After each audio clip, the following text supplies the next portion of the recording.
자, 검찰이 차량 호출 서비스죠. 타다의 영업 방식이 불법이라고 판단해서 소카의 이재용 대표 등을 재판에 넘겼습니다. 자, 논란이 확산되고 있는데요. 자, 먼저 타다에 대해서 택시업계의 반발이 상당했고요. 결국 고발로까지 이어졌는데 택시업계의 얘기를 잠시 들어보고 오겠습니다.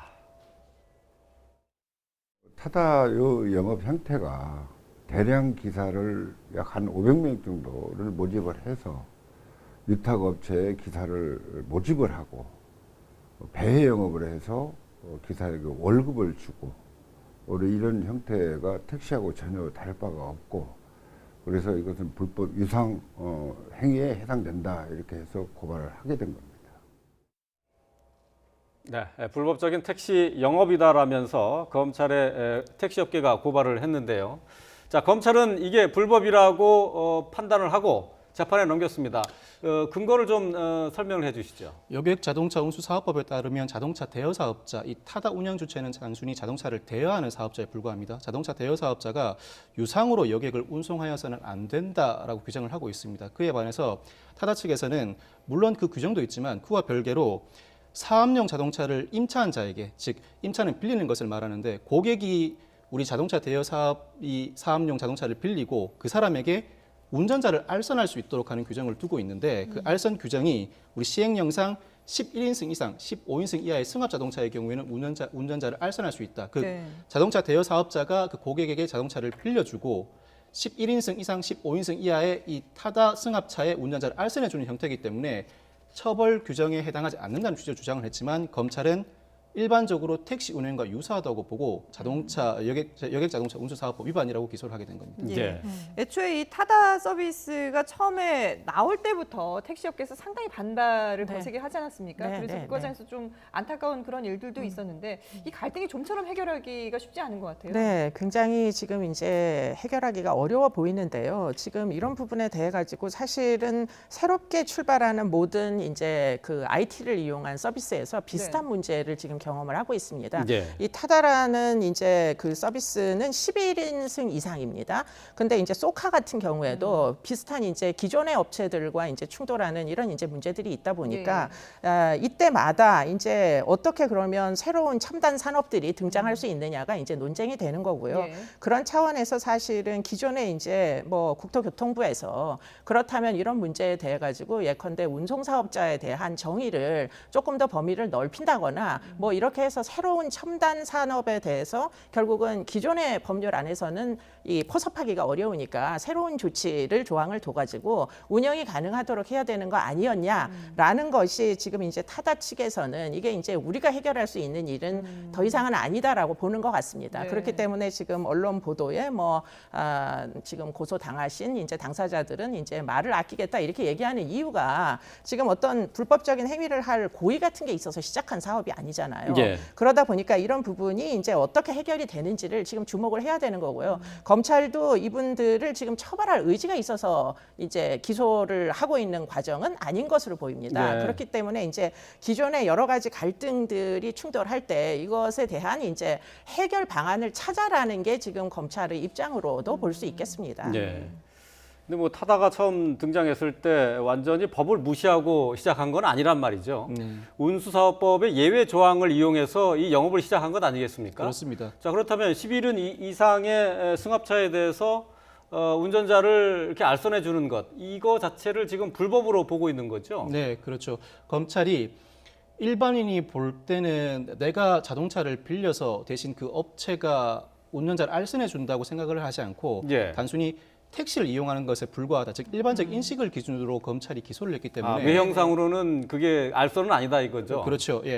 그 기소를 했기 때문에 법원 재판장에서는 상당한 다툼이 있을 것으로 보입니다. 사실 이 예외 조항, 즉 자동차를 대여해주고 그 임차한 자에게 운전자를 알선해 주는 경우는 관광 목적을 위해서 마련된 것이긴 합니다. 즉 제주도에서 원활하게 관광을 할 수 있도록 자동차만 빌려주는 것만으로는 원활하게 관광이 안 되기 때문에 운전자를 알선해 주는 사업까지 영위할 수 있도록 마련된 규정이긴 한데, 규정 취지가 어쨌든 간에 이런 규정 자체가 있기 때문에 충분히 타다 측 입장에서는 이 규정에 해당하므로 우리는 처벌을 할 수 없는 상황이다라고 주장을 할 수 있는 거거든요. 그래서 재판 과정에서는 이 법조항, 시행령 조항의 적용 여부를 두고 굉장한 다툼이 예상됩니다. 예. 그러니까 기존 업계의 피해를 최소화하면서 또 새로운 사업이 이렇게 만들어질 수 있도록 장려하는 그런 부분들이 좀 같이 이루어져야 되는 부분이 있는데 이런 거를 이제 해외 사례를 들여다본다면 해외 같은 경우에는 우버라든지 이런 사업들이 좀 상당히 활발하게 잘 존재하죠. 이루어지고 있지 네, 않습니까? 그러니까 우버 물론 그 나라들도 부작용은 좀 있죠. 네, 그렇죠. 뭐 예. 논쟁이 언제나 있는데요. 우버 사업의 핵심은 결국은 이제 그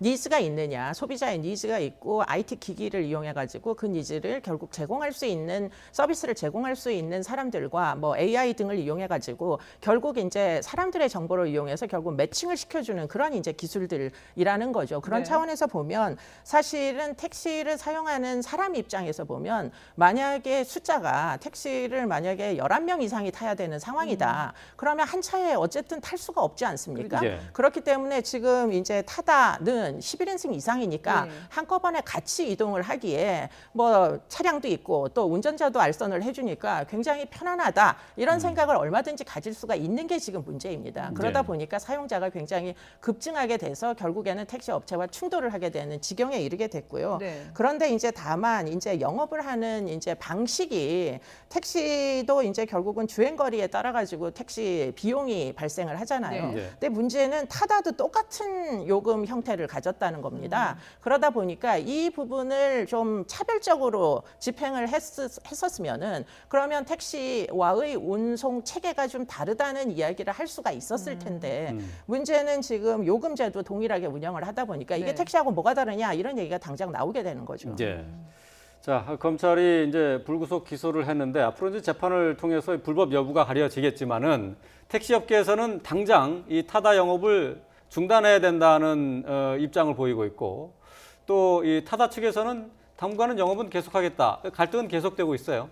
택시업계에서는 당장 영업을 중단해야 된다는 입장이고 그럼에도 불구하고 타다 측에서는 서비스를 계속하겠다라고 밝히고 있는데 통상 이 서비스와 관련해서 기소가 이루어지게 되면 양형을 고려해서 서비스를 중단하는 경우가 흔히 있습니다. 그럼에도 불구하고 타다 측이 서비스를 계속하겠다는 건 앞으로도 지속적으로 법정에서 다퉈 나가겠다는 의지로 보이는데 사실 여객운수사업법에는 국토부가 규제의 재검토를 할 의무를 부과하고 있습니다. 예, 예. 국토부가 어느 정도의 대안을 내놓을 가능성이 있고 행위 당시에는 범죄를 구성한다고 하더라도 재판 당시에는 법령의 개정으로 범죄를 구성하지 않으면 처벌할 수가 없습니다. 네. 국토부가 하나의 대안을 제시하면서 타다 측도 처벌하지 않고 그와 동시에 택시업계도 어느 정도 보완할 수 있을 만한 제도를 내놓는다면 양측이 별다른 피해 없이 사업을 영위해 나갈 수 있지 않을까 싶은 생각도 듭니다. 예. 예. 지금 그 말씀을 하시니까 또 궁금한 게 말이죠. 이 택시업계에서는 검찰에 이제 고발을 했는데 먼저 경찰서 강남 경찰서에 이제 사건을 넘겼지 않았습니까? 이제 거기서 이제 혐의 없음으로 불기소 의견으로 보냈단 말이죠. 네. 근데 국토부에 그 다음에 검찰에서 국토부에 자문을 의뢰를 했는데 거기서 결론을 내려주지 않았어요. 맞습니다. 예. 그만큼 그 결론을 내리기가 쉽지 않다는 얘기가 되겠죠. 그러니까 현행법 해석상 분명히 여객운수사업법에 예외 조항이 있는데 이 예외 조항이 이 사안에 적용될 수 있을지에 대해서 국토부도 판단을 못하는 것인데 국토부가 판단을 못해서 사실상 신생 기업이 범죄 행위로 낙인 찍히는 것은 사실 지양되어야 할 부분이긴 합니다. 네네. 택시업계도 보완하면서도 이러한 사태가 발생하지 않도록 지금까지 국토부가 아무런 회신을 주지 않았지만 새로운 법령, 즉 대통령령인 시행령만 개정한다고 하더라도 타다 입장에서는 처벌을 받지 않을 수가 있기 때문에 예. 그 법원 재판 과정에서도 해안을 모아서 어느 정도의 대안을 내놓는다면 양측이 만족할 만한 조치가 이루어지지 않을까 싶은 생각이 예. 듭니다. 예. 자, 재판부가 어떤 판단을 할지 지켜보도록 하겠습니다. 지금까지 이수정 경기대 범죄심리학과 교수 그리고 박성배 변호사와 함께했습니다. 잘 들었습니다. 고맙습니다.